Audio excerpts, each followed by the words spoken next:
Salam əziz abituriyentlər. Sabah 13 aprel tarixidir. Bu deməkdir ki, birinci zonada imtahan verəcək olan 9-cu sinif şagirdləri üçün buraxılış imtahanıdır.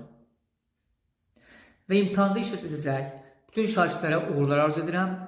İnşallah Cənab Allah zəhmətinizi boşa çıxarmaz. İmtahanda isə uğur qazandıra biləcək iki qızıl məsləhət vermək istəyirəm. Birincisi, imtahana getmədən öncə özünüzü imtahana hazır hesab edin. Yəni bilin ki, imtahan çətin olmayacaq, bu neçə ayda keçdiyiniz mövzulardan suallar düşəcək. İkincisi, səhər oldu, yuxudan oyandınız, imtahan binasına getdiniz, imtahan zalında oturdunuz və sual kağızları qarşıya gəldi və sizə 3 saat vaxt verildi.